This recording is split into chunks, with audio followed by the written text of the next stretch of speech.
talk to you a little bit about how we make sense of the world, the modern world that we're living in today. There's many areas that we can go into, but one of the key areas I'd like to start with is social media. Because there's no doubt that, in the last, it's not even 10 years, 5 years, it's just changing the whole time. There's no doubt that social media has transformed many areas of human interaction, human relationships, and also just on a personal level, self-esteem. It affects people's perception of how they look at themselves, how they think the world is perceiving them. I don't really have a specific question to give you here, but can you just kind of talk to us about how the world of social media has changed the world, and perhaps if there's any Jewish insight that can tie into this. I've got a tall order for you, but let's see if we can get somewhere with this. Let's see what we can do with that, Ali. Look, I think that when we look at humanity, there are always constants in human beings. And the question is, where do we embed those constants? So questions of self-esteem, questions of recognition, questions of communication have always been questions that humanity has dealt with, both in the positive and in the negative. What we're seeing with the development of social media is almost an explosion of interconnection. So I suddenly see my life, or there's an ability for me to see myself embedded in a mass of people at the click of a button, what have you. Yeah. So that's something that we have never dealt with in humanity on such a scale. I think that that's the major question as to, what do we do with this? So on some levels, it's very positive because I'm able to present ideas to numbers of people or to multitudes in ways that were almost impossible for us to do. This program, the way that we present, the way that you're presenting, which is phenomenal, you don't have to go to broadcasters, you don't have to speak to executives and so on. You can say, this is what I'd like to do. If I get the people to help me out, I'm putting it out there. So that's a miracle. Right. It's miraculous to be able to do that. The issue with it is that there are no regulations really. And so it really requires us to look at our own capacity for self-regulation. And many of us are not adept at self-regulating in an excellent fashion. I would say that close to all of us are not excellent at self-regulating. We love regulating other people, but regulating ourselves we're not always so strong on. And so these questions that were always questions about self-esteem. How do I measure myself? How do I view myself and my self-worth? The question of being able to have a strong core identity in and of myself, as opposed to defining myself by the way that others see me, is age-old. It's something that humanity has grappled with forever. You will see every wise person speak something to that throughout the ages. But when you embed that in an explosive setting, so to speak, and where I now have my presence on Facebook or Twitter or Snapchat or what have you, and there are thousands of people, literally thousands of people that are viewing my output and are able to comment, like, recognize, not recognize. And everyone else can see it. And everyone else can see what those recognitions are. It is immensely difficult not to measure oneself in those terms. So if I put something out on Facebook, and I first have to recognize that I'm speaking not to a room of 10 people, not to a room of hundreds of people. I'm talking to thousands of people. Everything that I put out is immensely public. And then it starts coming back in terms of, well, do they recognize it? Am I recognized? Did my statement mean something to someone? Those things run so deep in terms of our core, of our self-worth and our self-understanding, that we can't help but begin to define ourselves in terms of that community or that setting, those responses. And so that's worrying. It's worrying. So on the one hand, the communication is a miracle. It's phenomenal. We don't want to go back in the bottle with this one, right? We don't want to remove it.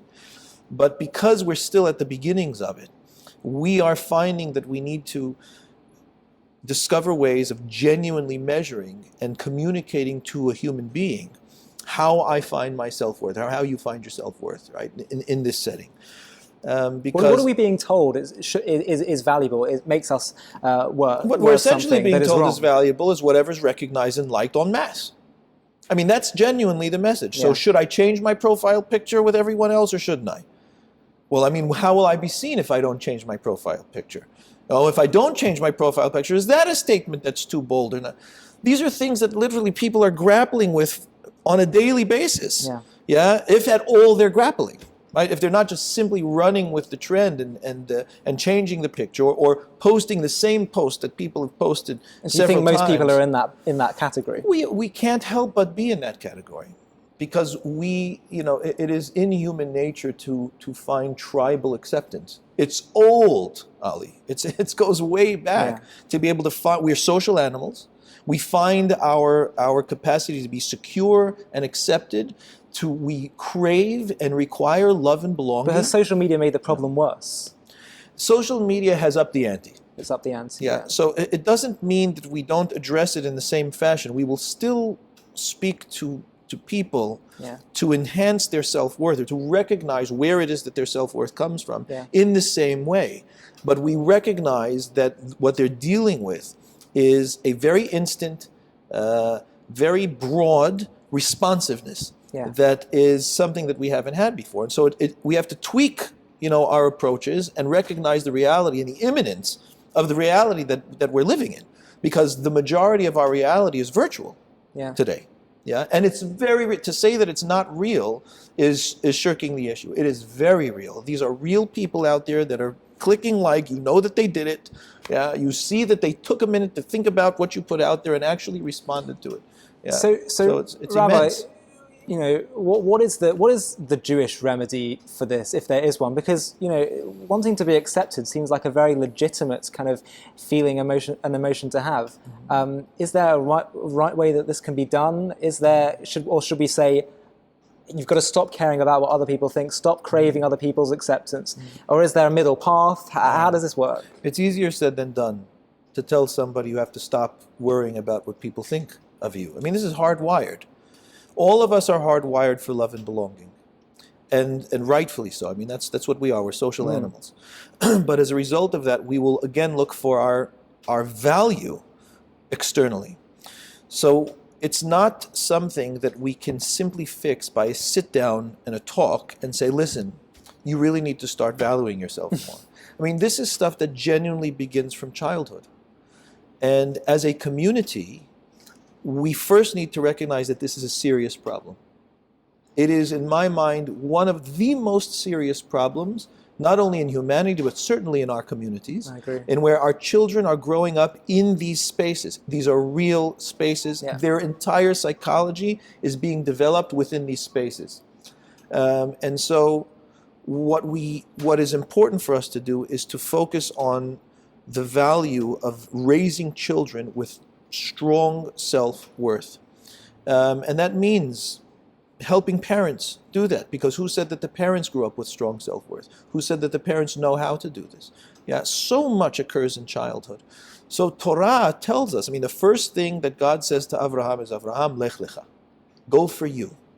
Rashi says, letovatcha lehanatcha, for your good, for your enjoyment. The first thing that God asks Avraham to do is for himself.